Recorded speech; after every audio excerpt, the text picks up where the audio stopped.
Welcome back to cyberspace. I'm your host, Leslie Poston. This week we're talking about a pattern that surprised almost no one who remembers the Eliza effect. Thousands of people using LLM AIs like ChatGPT and Claude, not just as tools, but as confidants, friends, and sometimes stand-ins for therapy or romantic connection.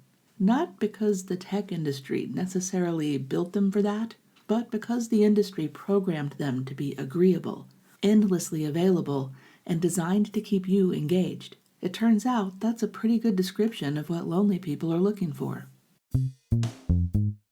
If you've been listening to cyberspace for a while, you know we've talked before about the slow collapse of community in the United States. We've discussed the erosion of third places and the way capitalism itself commodifies connection and support and separates you from each other. We've talked about how the effort involved in maintaining real relationships is actually part of what makes those relationships meaningful, and how we've systematically engineered that effort out of our social lives. I want you to hold all of that in your head as context, because today's episode touches on the next chapter in that story. Right now, thousands, maybe even millions of people, adults and teenagers alike, are turning to AI chatbots for emotional support.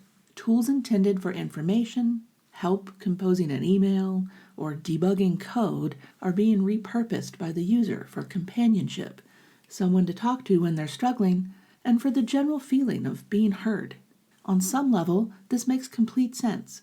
Only about half of people with a diagnosable mental health condition get any treatment at all because therapists are expensive.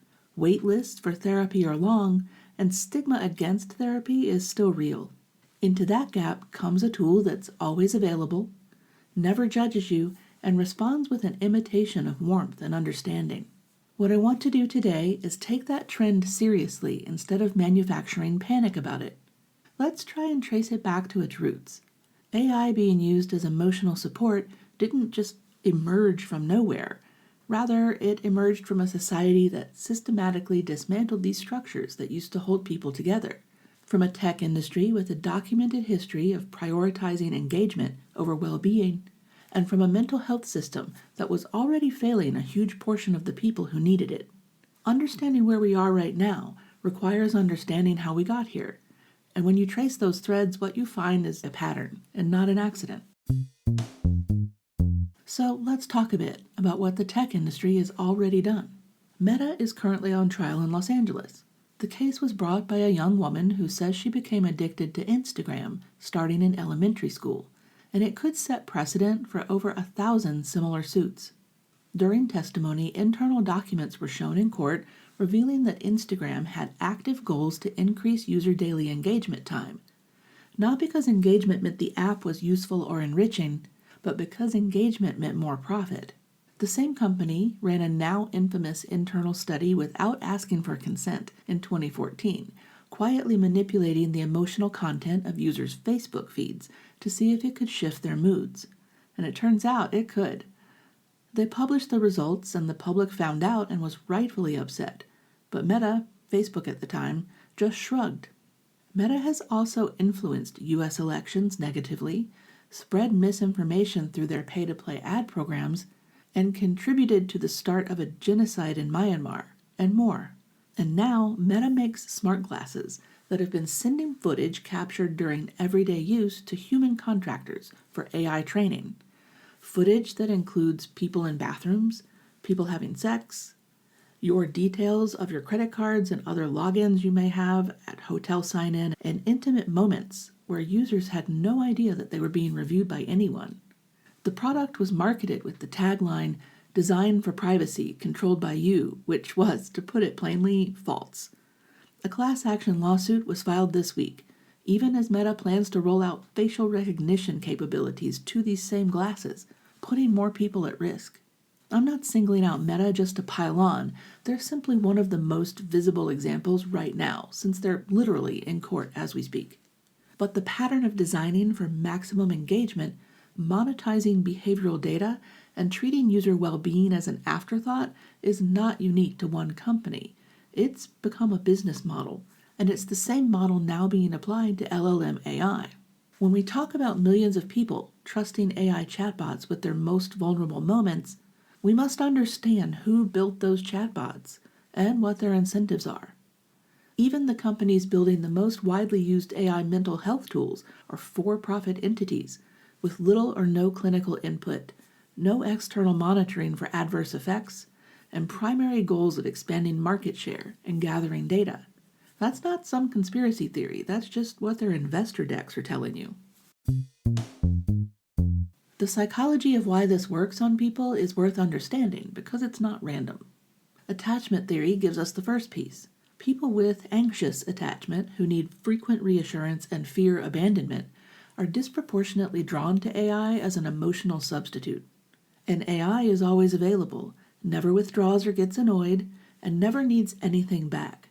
For someone whose attachment system is chronically activated by the fear that real people will leave, that predictable behavior, non-judgmental presence, and consistent availability are precisely the features that make these systems feel like a secure base, the emotional anchor a healthy caregiver provides. The AI simulation of this emotional anchoring has the shape of security without any of the mutual risk that makes real attachment meaningful. Parasocial interaction complicates this further.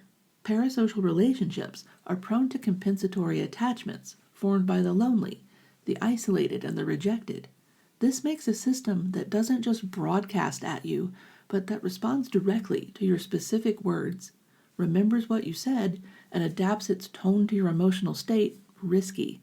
The simulation of active listening creates an illusion of closeness that uses personal pronouns, conversational conventions, and affirmations to seem like companions.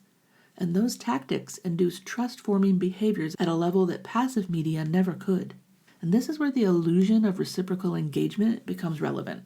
In actual relationships, reciprocity is a mutual vulnerability. Both people are at risk of being hurt or misunderstood, of having needs go unmet, and that risk is inseparable from what makes real relationships meaningful, because the other person could leave or fail you, but they choose not to. A chatbot responds compassionately even when you're rude to it, because the warmth is structurally guaranteed, not chosen. Users are getting all the signals of being cared for, with none of the conditions that make those signals mean anything. The dependency data is where the research gets even more difficult to sit with.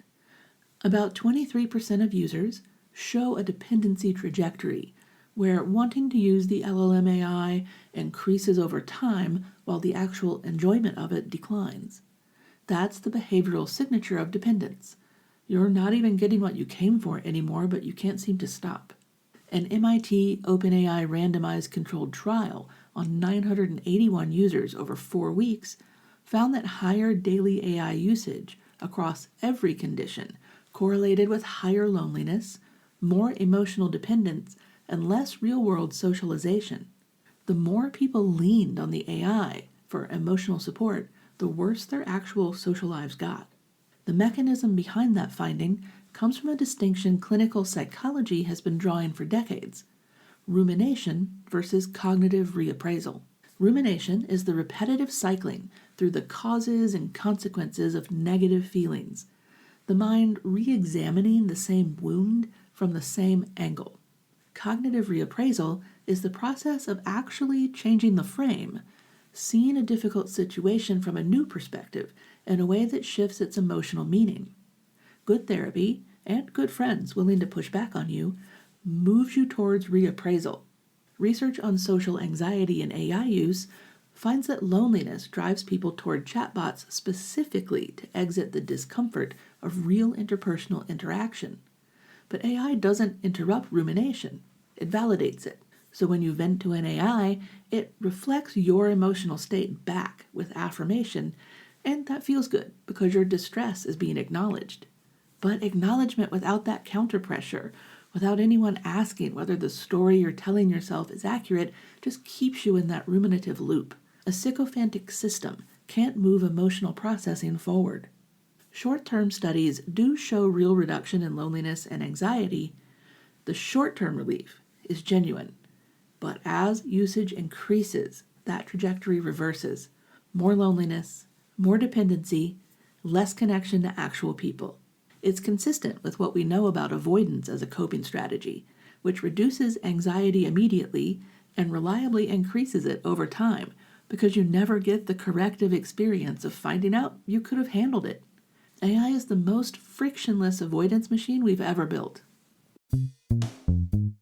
Here's where we need to talk about something more serious than dependency, because the same feature that makes AI feel supportive, its tendency towards affirmation and its design to keep you engaged, can, in the wrong circumstances, be genuinely lethal. When a psychiatrist stress-tested 10 popular chatbots by posing as a desperate 14-year-old, several urged him to commit suicide, and one helpfully provided a method. These weren't fringe apps. When the Rain family sued OpenAI after their 16-year-old son's death, court records revealed that ChatGPT had mentioned suicide in his conversations over 1,000 times, roughly 6 times more frequently than the teenager himself raised the topic, while the company's own internal systems flagged hundreds of those messages for self-harm content without ever terminating a session or alerting anyone.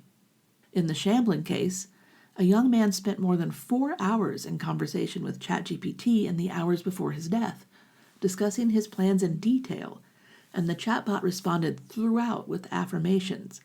At one point it wrote, "I'm not here to stop you." A crisis hotline number appeared only after 4.5 hours. His mother described it afterwards by saying the AI tells you everything you want to hear. That phrase is worth sitting with, because that's not a bug in the systems. Like we've discussed, that's a feature. We mentioned earlier that chatbots are designed to be affirming because affirmation keeps users engaged. In many contexts, that engagement is relatively harmless, but in a mental health crisis, validation without judgment, or the ability to push back, escalate, call someone, or to refuse to continue, isn't support. It's acceleration. And the people most drawn to AI for emotional support are often the people least equipped to recognize this dynamic while they're inside it. The research consistently shows that people who seek emotional support from chatbots tend to be lonelier, have less perceived social support, and are more likely to be using the tool to cope with acute distress. The most vulnerable users are the most likely users, and the design of these tools does not account for that. At this point, you might be thinking this is a tragedy involving teenagers, and the teenager cases are indeed the ones making headlines and driving a legislative response. But the framing of AI harm as primarily a youth issue obscures something important. In fact, I'd argue it lets a lot of adults off the hook in ways that are not warranted.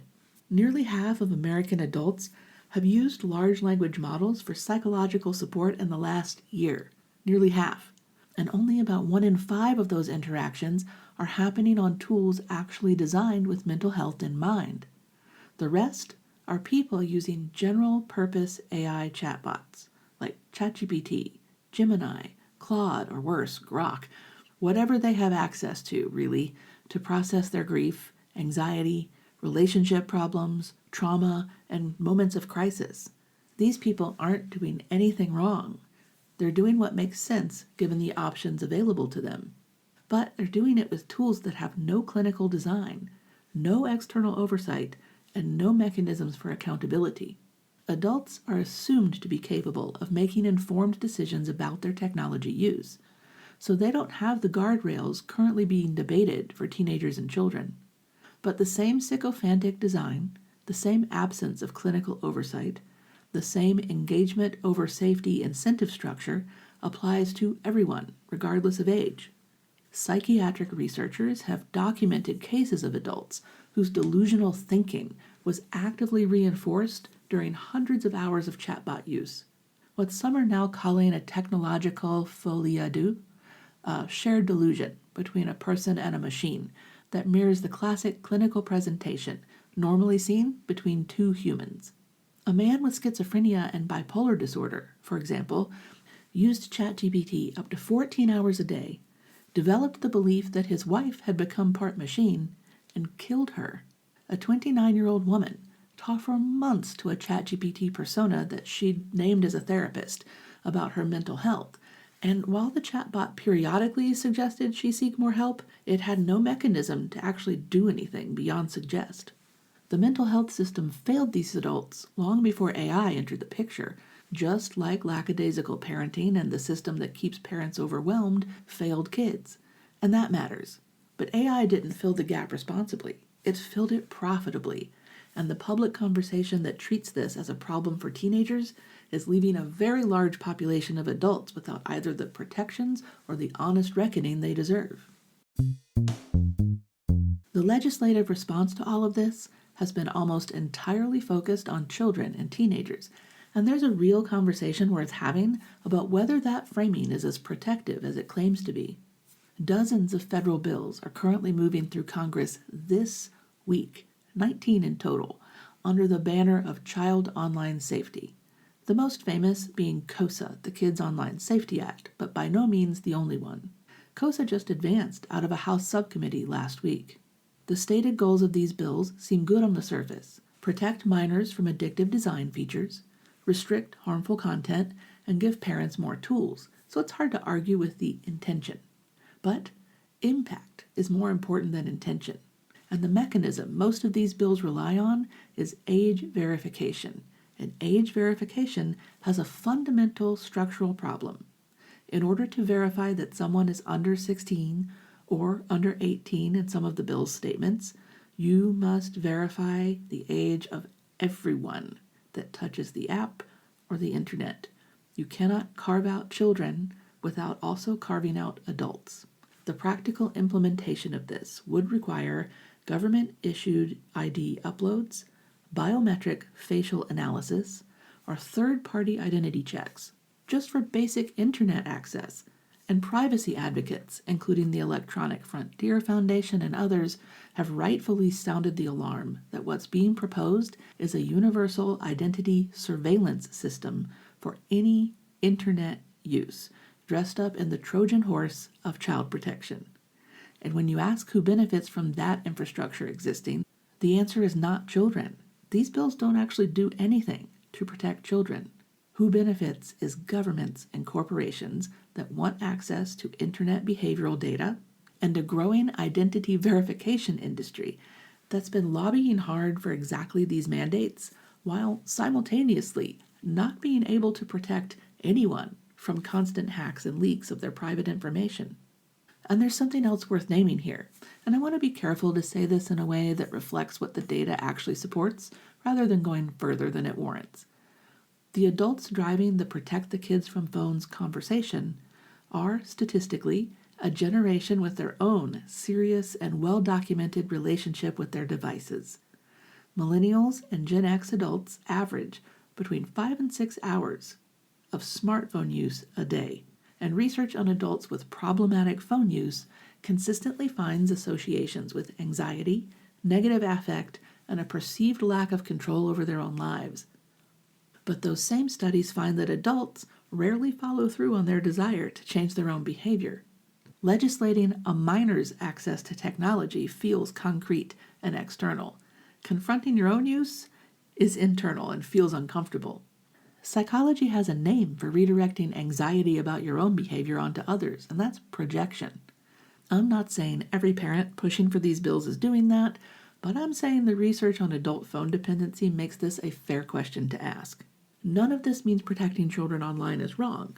It means we should look carefully at whether the specific tools being proposed actually protect children, which they do not, or whether they create surveillance infrastructure that compromises everyone's privacy and safety while leaving the underlying incentive structures of the tech industry completely untouched, allowing them to continue to manipulate us for profit.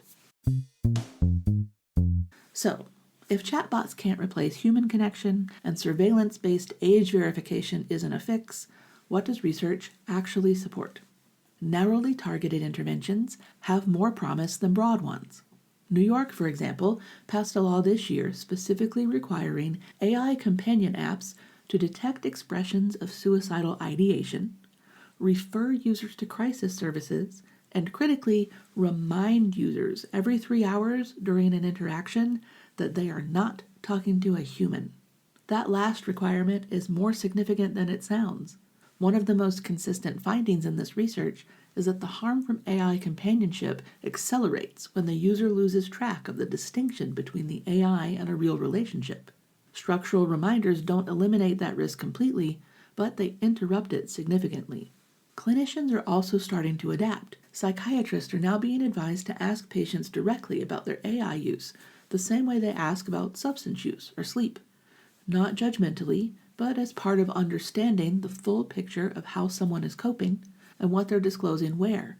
In some cases, reviewing chatbot transcripts with patients has opened therapeutic conversations that wouldn't have happened otherwise, because people sometimes tell an AI things they won't tell a therapist, and that content can be genuinely useful clinical material. But underneath all of the policy and the clinical adaptation, the more fundamental answer is the same one this podcast keeps coming back to: human connection, built with real effort in real communities, is what actually addresses loneliness at its root. That's not a platitude, it's what the data shows us consistently across decades of research. AI can occupy the space that community used to occupy, but it can't replace what community actually does for our nervous system, for development, or for meaning. The tech industry knows this, but it's betting that enough people are isolated enough and the tools are convenient enough that most users won't notice the difference until they're in too deep to easily reverse course. We deserve better than a comfort machine, and recognizing what we're being sold is the first step towards demanding it. Thanks for listening to Cyberspace. I'm your host, Leslie Poston, signing off. As always, until next time, stay curious, and if you're listening to this during the week of March 9th, and you live in the United States or anywhere globally where age verification is a thing, I highly recommend that you call your congresspeople, your house reps, your senators, or whoever is in government where you are, and have a serious discussion with them about the age verification bills that everyone is pushing and the harm that it's going to do to average regular people and their kids everywhere. Thanks for listening.